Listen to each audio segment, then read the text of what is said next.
Dans cette vidéo, on va aborder les autres types d'hybridation possibles que sp3 et on va essayer de comprendre comment est-ce qu'on sait le type d'hybridation nécessaire pour chaque molécule. Prenons une autre molécule, par exemple AlCl3.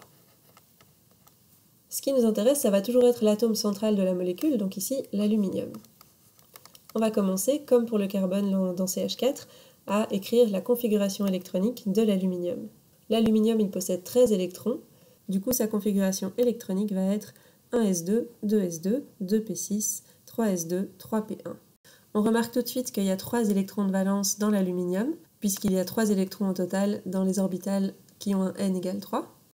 C'est donc tout à fait logique que l'aluminium forme 3 liaisons. Par contre, si je dessine de nouveau le diagramme énergétique des orbitales de l'aluminium, donc je vais avoir l'orbital 1s, puis la 2s, les 3 orbitales 2p, l'orbital 3s et les 3 orbitales 3p. Je les remplis avec les paires d'électrons pour les orbitales de cœur.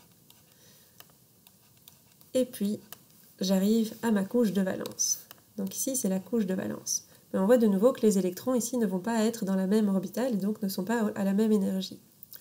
Alors que toutes les liaisons dans AlCl3 ont la même énergie, ce qui n'est pas explicable par ce modèle-ci. Donc ce qu'on va faire, c'est de nouveau, on va hybrider ces orbitales. Je n'hybride que les orbitales de valence, je n'ai pas besoin d'hybrider le reste. Donc le reste ne change pas. J'ai toujours une orbitale 1s, 2s, 2p. Et ici, cette fois-ci, qu'est-ce que je vais obtenir? J'ai besoin de faire 3 liaisons, donc j'ai besoin d'avoir 3 électrons célibataires qui sont à un même niveau d'énergie. Je vais donc prendre 3 orbitales ici à un même niveau d'énergie. Et ces 3 orbitales, je les ai obtenues en prenant l'orbitale 3s qui est ici et 2 autres orbitales 3p. La dernière orbitale 3p, je ne l'ai pas utilisée, j'en ai pas besoin. Elle est toujours là à un niveau d'énergie un petit peu plus haut. Et donc ces 3 orbitales, elles vont former ici une nouvelle orbitale qu'on va appeler une orbitale sp2. C'est donc une orbitale hybride qui est formée par une orbitale s et 2 orbitales p. On les a hybridées pour former un nouveau type d'orbital. On a de nouveau ici conservé le nombre d'orbitales. On est parti de 3 orbitales, on arrive à 3 orbitales sp2. Et je peux les remplir avec les électrons. Donc je commence avec mes électrons de cœur.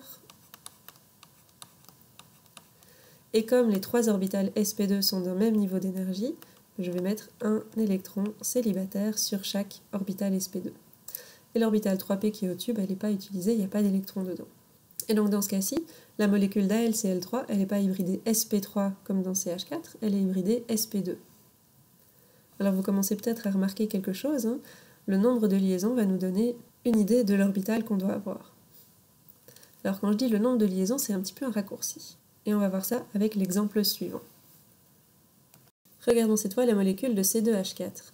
C2H4, c'est une molécule organique qu'on peut représenter comme ceci, avec une double liaison entre les 2 carbones. C'est un alcène.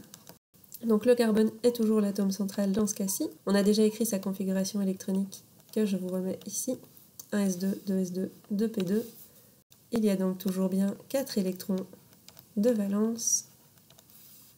Et on va regarder comment est-ce qu'il faut hybrider l'atome central, du coup les 2 atomes centraux dans ce cas-ci, en dessinant le diagramme énergétique.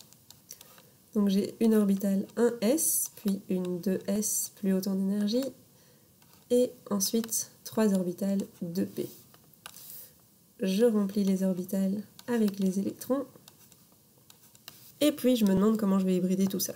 Cette fois-ci, je dois faire une hybridation entre les orbitales s et p de nouveau, les orbitales de valence. Mais l'hybridation que je vais faire, ça ne va pas être la même que précédemment pour le CH4, même si c'est du carbone. Ce que je vais faire cette fois-ci, donc je remets la 1s que je n'hybride pas, je vais faire une hybridation de type sp2. Donc je vais avoir 3 orbitales sp2 et une orbitale 2p non utilisée. Parce que dans ce cas-ci, chaque carbone a 3 zones de l'espace qui sont occupées autour de lui. Donc si je prends le carbone de gauche, ici, il y a 1, 2, 3 zones de l'espace occupées. Donc je vais replacer mes électrons. Hop, 1, 2, 3, 4, 5, 6. Et je vais donc avoir les 2 électrons célibataires sur sp2 qui vont pouvoir accueillir l'électron venant des 2 hydrogènes à chaque fois. et les 2 électrons qui sont pour l'instant en commun vont pouvoir faire la liaison avec l'autre carbone. Et donc dans ce cas-ci, le carbone a donc une hybridation de type sp2 et plus de type sp3 comme dans CH4. Donc un même atome peut s'hybrider de différentes façons. Vous ne devez pas retenir que tel atome s'hybride toujours de telle façon. Le carbone, il peut par exemple s'hybrider en sp3 dans CH4, il peut s'hybrider en sp2 comme on vient de le voir dans C2H4, et il peut aussi s'hybrider en sp, on n'a pas encore vu, il s'hybride en sp dans C2H2 par exemple. Donc pour savoir de manière plus simple, sans avoir à faire tout ce diagramme à chaque fois, quelle hybridation est nécessaire pour quel atome dans quelle molécule, on va faire un petit résumé juste après dans un tableau général.